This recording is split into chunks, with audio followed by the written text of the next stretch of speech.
안녕하십니까. 명품변호사 TV의 조용주 변호사입니다.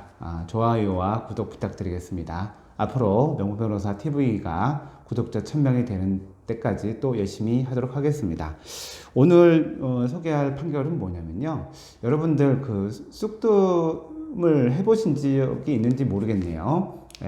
한의원에 가면은 그 면역을 개선하고 또 정신적인 안정, 또 난치병을 치료하는 그런 방법으로 쑥뜸을 뜬다고 합니다. 저도 이제 해본 적은 없는데요. 이렇게 등에다가 장치를 하고 위에 쑥을 얹어서 쑥을 태워 가지고 그걸 통해서 부항을 뜨듯이 몸의 체온을 올려서 면역력을 높이고 병을 치료하고 이런 용도로 지금 쑥뜸이 되는 것 같은데요.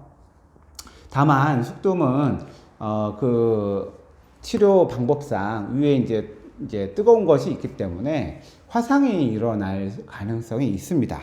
근데 실제적으로 이 뜸 시술을 한 이후에 이 피해자가 몸에 큰 이제 화상을 입게 되었습니다. 그래서 이 부분에 대해서 고소를 하게 됐고 그 한의사에 대해서 업무상 과실치상으로 이제 재판을 하게 된 건데요.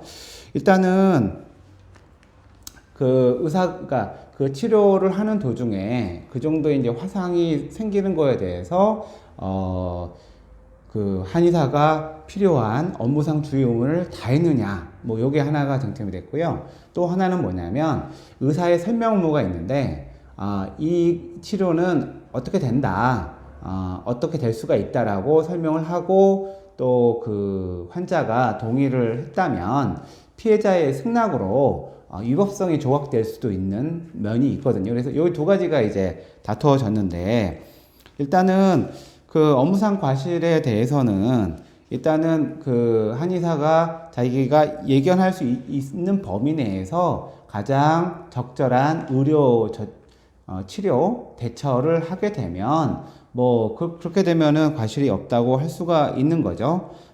근데 이제 이 재판에 대해서는 이렇게 자료만 나와 있어서 잘 모르겠는데, 일단 피해자가, 그 켈로이드성 피부라고 해서, 민감한 피부였나 봐요. 그러니까 이 피부 위에다가 지금 쑥뜸을 하는 것인데, 이게 민감한 피부인 경우에는 더 예민하게 반응을 할 거고, 화상을 입을 가능성은 더 있었는데 이거 부분에 대해서 서로 이제 처음에 물어보면서 이거에 대한 거가 확인이 되지 않았던 것 같아요.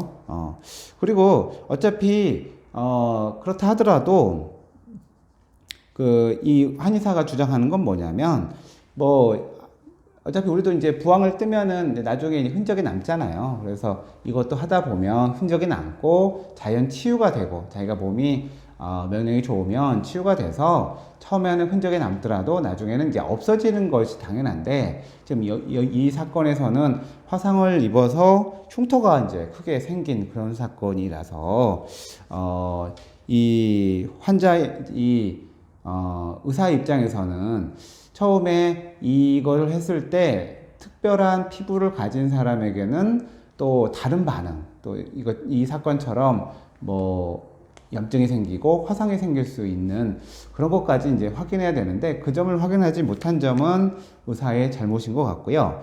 그 다음에 어차피 요걸 할 때도 우리 병원에서 수술할 때처럼 이게 동의서를 쓰는 것 같아요. 그래서 쑥뜸을 치료하면 이렇게 하고 이런 부작용이 생길 수 있는데 할 거냐 해서 일단은 환자가 동의를 했어요.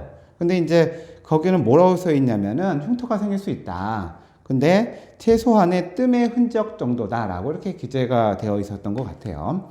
근데 법원이 볼 때는 그러니까 이 의사가 설명을 하고 환자가 동의하면 어떤 결과가 생겨도 의사가 면책이 되는 건 아니고 만약 부정확한 설명이나 충분하지 않은 설명을 해서 그거를 갖다가 동의를 했다면 그거는 이제 피해자의 승낙이 있다라고 보지 않는 것이 대법원 판례이기 때문에 이 사건에서 볼 때는 정확하게 설명해 주지 않았다 한의사가. 그리고 분명히 이제 확인서 거기 기재에는 흔적은 남더라도 최소한이다. 최소한의 뜸의 흔적만 남는다라고 되어 있었지 이렇게 뭐 흉터가 커져가지고 뭐 그렇게 될 가능성에 대해서는 이제 언급이 되어 있지 않았던 부분이죠. 그러니까 뭐 그 정도니까 이제 환자가 그럼 하겠다라고 하고 이렇게 시술을 받았는데 결국은 이제 문제가 생겨버리고 만 거죠.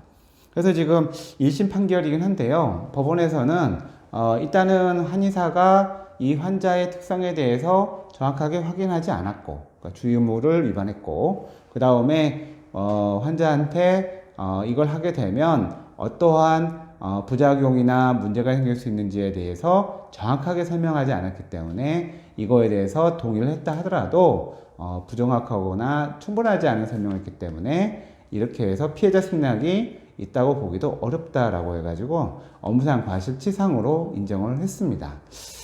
이제 항소심 가서도 따져봐야 되긴 하겠지만 아무튼 어떤 치료든 부작용은 분명히 있는 것 같고요. 그런 거에 대한 충분한 설명과 인식을 통해서 이제 치료가 이루어져야 되는 게 맞는 것 같습니다. 아무튼 이런 문제들이 발생을 해서 한의사는 한의사대로 처벌을 받고 환자는 환자대로 피해를 보는 이런 사건이 생기는 것은 참 유감이라고 할 수밖에 없네요. 아무튼 숙dum을 통해서도 이러한 문제들이 생길 수 있다는 점을 알려드리고 판례에 대한 설명을 마치도록 하겠습니다. 감사합니다.